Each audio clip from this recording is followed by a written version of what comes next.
Bahkan dokter terbaik di dunia sudah menyerah pada penyakitku. Jadi bagaimana mungkin seorang pemulung bisa menyembuhkanku? Bentak polisi cantik itu dengan mata berkaca-kaca, dan kemudian berkata dengan nada tinggi, "Kalau kau bisa menyembuhkanku, aku akan bersedia jadi istrimu." Namun pemuda lusuh di hadapannya tak gentar sedikit pun. Tatapannya lembut menyorot dua tangan sang wanita yang membengkak parah. "Kalau aku berhasil, jangan pernah tarik ucapanmu," katanya pelan, penuh keyakinan. Lalu pertanyaannya menggantung di udara. Apa yang sebenarnya dimiliki pria sederhana ini, hingga seorang wanita berseragam itu rela mempertaruhkan harga diri, cinta, dan masa depannya untuk suatu hal yang mustahil? Terik matahari siang itu membakar tanpa ampun. Asap knalpot, debu jalanan, dan riuh suara kota bercampur menjadi satu, menciptakan suasana yang mencekik di tengah padatnya arus lalu lintas Jakarta. Di antara deru kendaraan yang tak pernah berhenti, sebuah mobil dinas kepolisian tiba-tiba menepi mendadak di pinggir trotoar. Ban depannya terlihat kempes, robek parah akibat pecahan kaca yang berserakan di aspal. Dari dalam mobil turun seorang polisi wanita muda. Namanya Bribtu Ayu. Wajahnya tegas, sorot matanya tajam, posturnya gagah mencerminkan disiplin seorang aparat negara. Seragamnya rapi, rambutnya dikuncir kencang. Namun ada satu hal yang sengaja ia tutupi dari dunia. Kedua tangannya yang selalu diselimuti sarung tangan panjang, bahkan di tengah teriknya panas siang seperti ini. Di balik kain itu tersembunyi kenyataan pahit. Tangannya membengkak tak wajar, berwarna keunguan, menyerupai kaki gajah. Penyakit aneh yang tak mampu dijelaskan secara pasti oleh dokter terbaik sekalipun, baik dalam maupun luar negeri. Berbagai pengobatan telah ia jalani, terapi modern, obat mahal, hingga cara-cara alternatif, semuanya berujung kegagalan. Yang tersisa hanyalah denyut nyeri setiap malam dan pembengkakan yang kian hari semakin membuatnya merasa hina. Dengan susah payah Ayu membuka bagasi, hendak mengambil ban cadangan. Tapi rasa nyeri di persendiannya membuat wajahnya menegang. Ia menggertakkan gigi menahan perih, keringat mengalir deras di pelipisnya, nafasnya memburu. Tiba-tiba, dari arah tumpukan sampah di seberang jalan, muncul seorang pemuda mendorong gerobak kayu yang sudah reot. Isinya botol plastik, kardus lusuh, dan logam bekas. Kulitnya gelap terbakar matahari, pakaiannya compang-camping, namun ada keteduhan yang aneh di sorot matanya. Ia mendekat dan berkata sopan, "Permisi Bu, ban mobilnya kempes ya? Perlu bantuan?" Ayu menoleh cepat, sedikit terkejut. "Kamu pemulung?" Pemuda itu mengangguk sambil tersenyum. "Iya Bu, saya bisa bantu ganti ban." Ayu menatapnya dari ujung kepala hingga kaki. Ragu jelas tergambar di wajahnya, namun keadaan tak memberinya pilihan. Tangannya terlalu sakit untuk bekerja sendiri. "Ya sudah, tapi cepat." Dengan cekatan pemuda itu bekerja. Ia mengganjal mobil, membuka mur roda, dan mengganti ban dengan hati-hati. Tangannya kotor oleh oli dan debu, namun gerakannya penuh ketelitian. Tak sampai 10 menit, semuanya selesai. Saat Ayu hendak membuka dompet untuk memberikan uang, pemuda itu menggeleng pelan. "Maaf Bu, saya nggak bisa terima uang dari orang yang sedang sakit." Ayu tersentak. "Apa maksudmu?" Pemuda itu menunduk hormat, namun pandangannya justru tertuju pada kedua tangan Ayu yang tersembunyi. "Saya cuma ingin bantu, tapi penyakit ibu sepertinya bukan sekadar fisik." Wajah Ayu langsung menegang. "Kau tahu apa tentang penyakitku? Bahkan dokter luar negeri saja tak bisa menyembuhkannya. Jangan sok pintar." Beberapa orang mulai melirik. Kendaraan melambat, suasana menjadi canggung. Ayu mundur selangkah, bersiap masuk ke mobil, lalu melontarkan kalimat sinis yang lahir dari emosi dan rasa malu. "Dokter hebat di dunia saja tidak bisa sembuhkan penyakitku, apalagi pemulung sepertimu. Kalau kau bisa menyembuhkan aku akan jadi istrimu." Keramaian seketika hening. Ucapan itu terlalu keras. Beberapa pengendara dan tukang ojek di warung kopi sebelah saling pandang, ada yang menahan tawa, ada pula yang hanya terdiam menatap pemuda lusuh itu. Namun berbeda dengan bayangan Ayu, pemuda itu tak tersinggung sedikit pun. Ia justru tersenyum tipis. "Nama saya Dani, Bu." Tatapannya lembut, dalam, seolah menyimpan kisah panjang yang belum terucap. Ia meletakkan kunci roda ke tanah, mengusap tangannya di celana, lalu berkata pelan namun tegas, "Saya terima tantangan Ibu." Ayu menegang. Baru kini ia sadar betapa gegabah ucapannya tadi, namun gengsi sebagai seorang polisi membuatnya enggan menarik kembali kata-katanya. "Kau pikir ini main-main?" bentaknya. Dani hanya menggeleng pelan. "Tidak, Bu, tapi saya percaya Tuhan punya cara sendiri untuk menyembuhkan manusia. Tidak selalu lewat rumah sakit." "Hah? Omong kosong." Ayu mendengus. Dani menatap lurus ke arahnya. "Dulu orang tua saya dianggap gila karena menyembuhkan orang hanya dengan daun dan air rebusan akar. Tapi puluhan orang desa sembuh karena beliau. Bukan dokter, tapi orang-orang menolak percaya." Ayu memandangnya lebih tajam. "Kau sedang menyindir polisi?" Dani tersenyum tipis. "Tidak, Bu. Saya hanya ingin bilang, kalau saya bisa membantu menyembuhkan Ibu, itu bukan karena saya hebat, tapi karena Ibu mau membuka hati dan percaya, meski hanya sedikit." Ayu terdiam. Entah mengapa, kalimat pemuda itu seperti menyentuh sesuatu yang telah lama membeku dalam dirinya. Ia sudah terlalu sering merasa sakit, terlalu sering direndahkan, bahkan dijauhi hanya karena kondisi kedua tangannya. Pria yang dulu berjanji akan menikahinya pun memilih mundur saat tahu penyakit itu tak bisa disembuhkan. Kini, di hadapannya berdiri seorang pemulung. Bukan untuk mengasihani, bukan untuk mengejek, tapi justru menantangnya untuk sembuh. Menantangnya untuk percaya. "Kalau kau gagal, jangan pernah muncul lagi di hadapanku," ucap Ayu pelan namun tegas sambil masuk ke mobil dinasnya. Sebelum pintu tertutup rapat, Dani sempat berkata, "Kalau saya berhasil, saya tidak minta Ibu jadi istri saya. Saya hanya ingin Ibu kembali percaya pada harapan." Mobil itu melaju, meninggalkan Dani di atas trotoar yang kembali sepi. Namun di hati Ayu, untuk pertama kalinya setelah bertahun-tahun, muncul sesuatu yang asing, rasa penasaran. Siapa sebenarnya pemuda itu? Dan mungkinkah Tuhan sedang menguji keyakinannya melalui sosok yang tak pernah ia sangka? 3 hari berlalu sejak kejadian itu, namun bayangan Dani masih terus menghantui pikirannya. Ia tahu, Dani hanya seorang pemulung. Seharusnya tak ada yang istimewa. Tapi mengapa wajahnya yang teduh begitu sulit dilupakan? Mengapa kata-katanya tentang harapan terdengar lebih nyata daripada semua janji dokter mahal yang selama ini ia percaya? Akhirnya, Ayu menuruti dorongan hatinya. Ia menyamar mengenakan hoodie dan masker, lalu diam-diam mengikuti jejak Dani ke kawasan belakang pasar, tempat para pemulung biasa berkumpul. Ia tidak ingin ada rekan polisi yang melihatnya. Jika sampai tahu ia mencari pemulung untuk mengobati penyakitnya, habislah reputasinya. Di tepi sungai yang keruh, Ayu menemukan sebuah gubuk kayu kecil. Di depannya, Dani tengah menumbuk dedaunan hijau dengan batu pipih. Ayu hampir saja mundur, namun pemuda itu menoleh seolah sudah tahu kedatangannya. "Ibu polisi datang juga," ucapnya tenang. "Silakan masuk."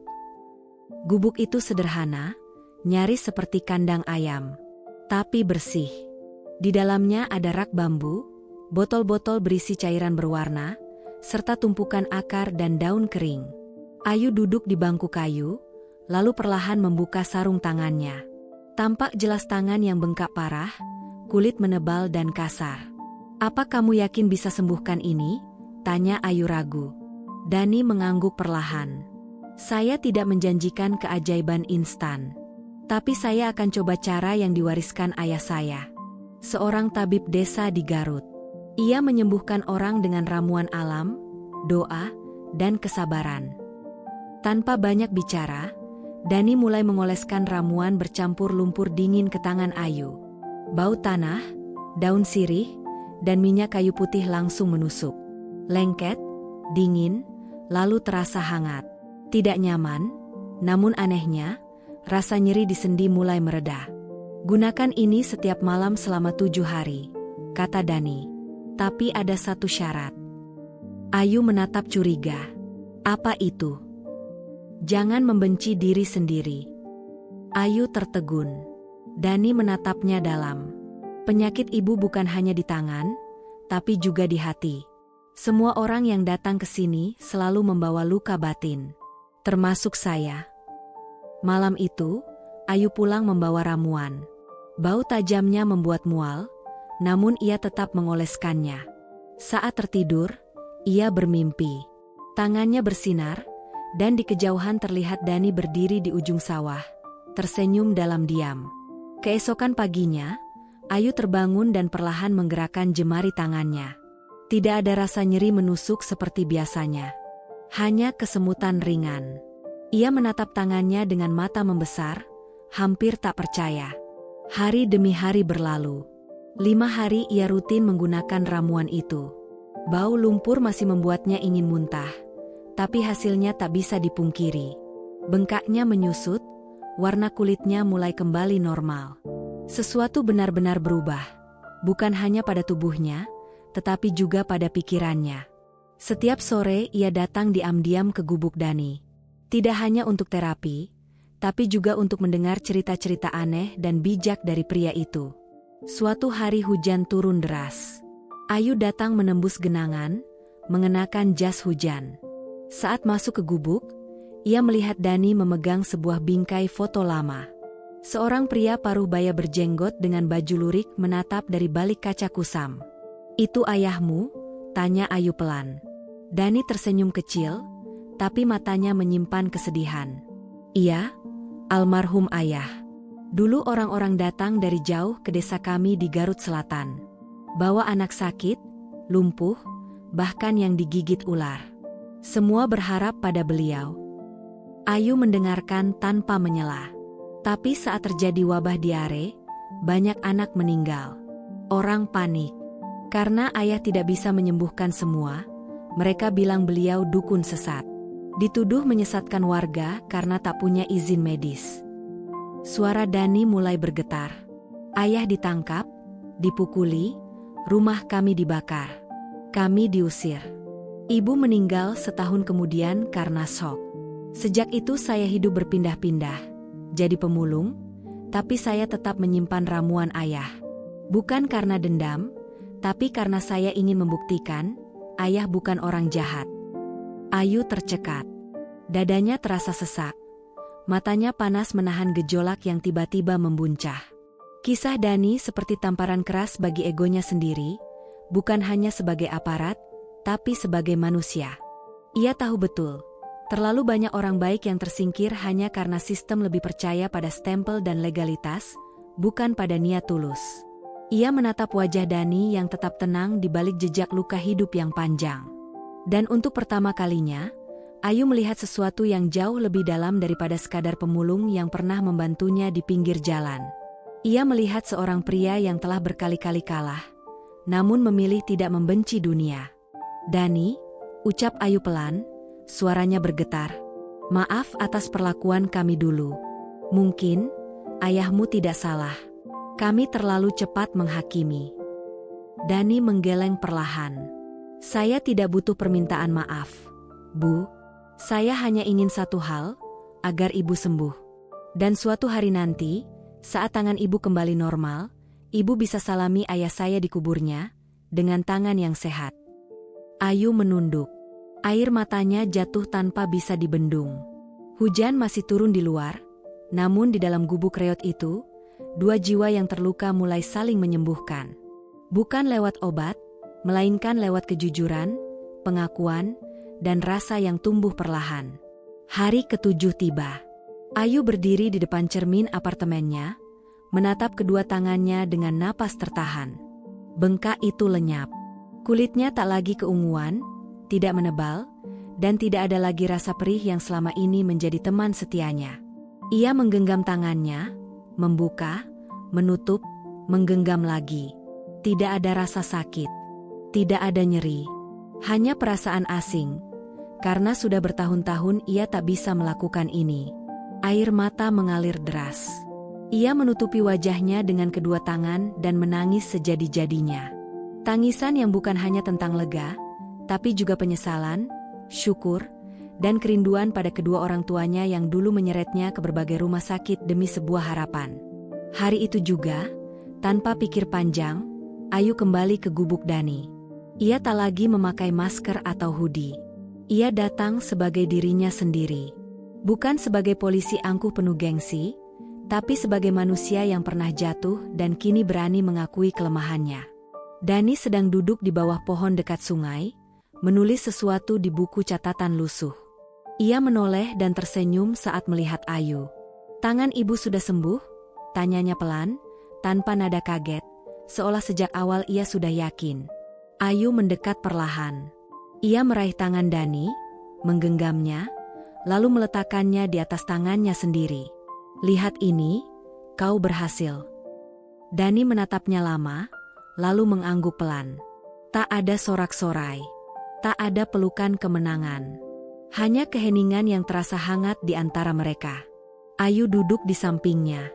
"Dulu aku bilang, kalau kau bisa menyembuhkanku, aku akan jadi istrimu." Dani tersenyum kecil.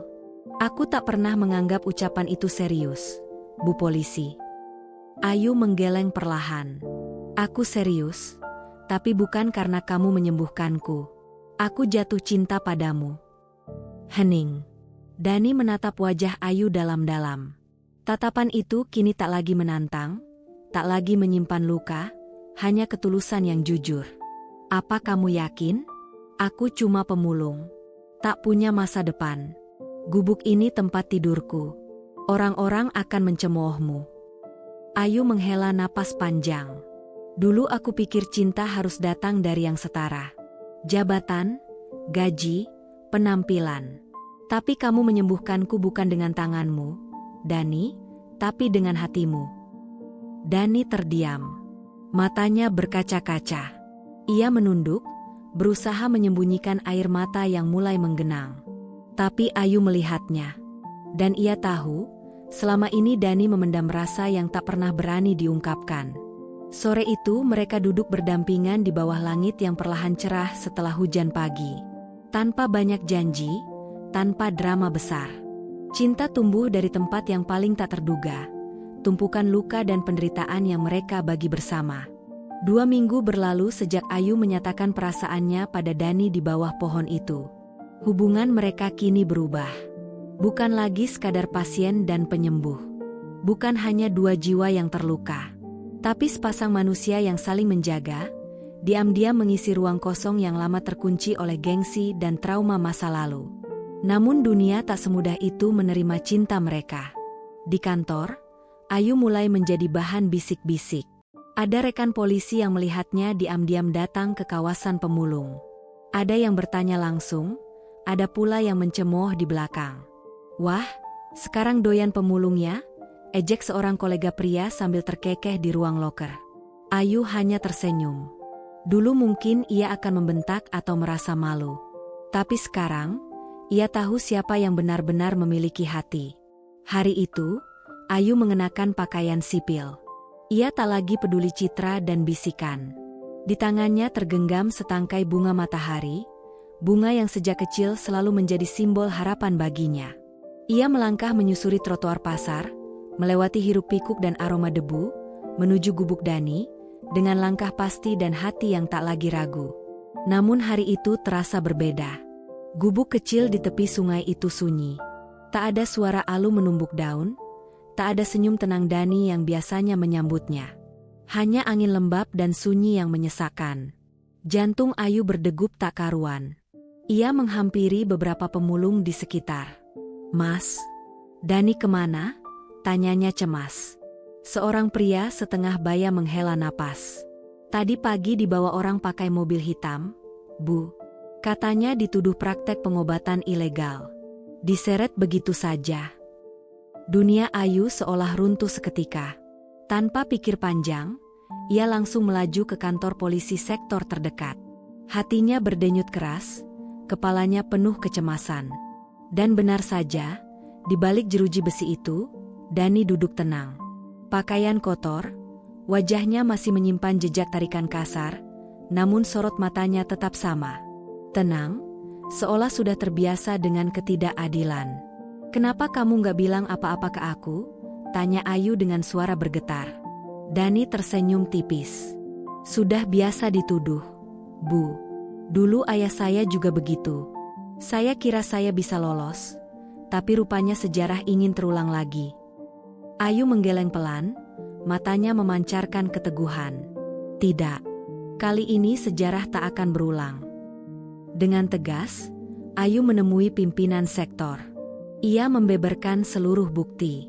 Rekam medis sebelum dan sesudah pengobatan, laporan dokter, serta kesaksiannya sebagai pasien yang berhasil sembuh. Ia juga mengurus legalitas pengobatan tradisional melalui Dinas Kesehatan Alternatif agar ramuan Dani mendapat perlindungan hukum. Seminggu berlalu dalam ketegangan yang mencekam. Dan akhirnya, Dani dibebaskan. Hari itu, Ayu datang menjemputnya dengan mobil dinas. Tapi kali ini, bukan berhenti di pinggir jalan seperti pertemuan pertama mereka. Ia justru menghentikan mobil tepat di tengah alun-alun kota, di mana orang-orang berlalu lalang. Tanpa ragu, Ayu turun, berjalan mendekat, lalu berlutut di hadapan Dani sambil menyodorkan bunga matahari yang dulu pernah ia bawa. "Dani, bersediakah kau melamarku?" Sekitar mereka terdiam. Beberapa orang mulai merekam, ada yang berbisik tak percaya. Tapi Ayu tak peduli. Dani ternganga, lalu tertawa kecil.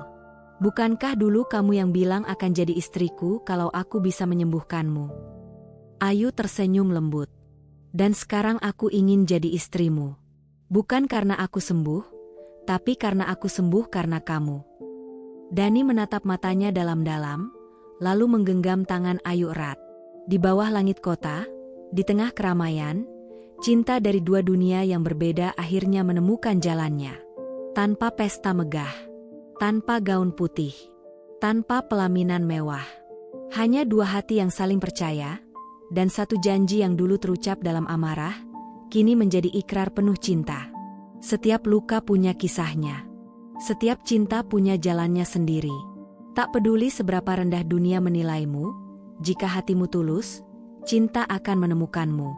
Begitulah kisah Ayu dan Dani. Dari tantangan menjadi janji. Dari luka menjadi cinta. Dari cemooh menjadi keberanian. Terima kasih sudah menyimak hingga akhir. Semoga kamu selalu diberi kesehatan, dikuatkan dari luka-luka masa lalu, dan suatu hari dipertemukan dengan seseorang yang melihatmu bukan dari siapa kamu di luar, tapi dari siapa kamu di dalam. Jika kisah ini menyentuh hatimu, jangan lupa subscribe, bagikan ke temanmu, dan tulis di komentar kamu dari kota mana menyimak cerita ini. Siapa tahu, kisahmu adalah bab berikutnya yang akan kita ceritakan bersama. Sampai jumpa di cerita inspiratif selanjutnya. Tetap percaya pada harapan. Dan jangan pernah meremehkan siapapun. Karena mungkin merekalah penyembuh yang dikirimkan Tuhan.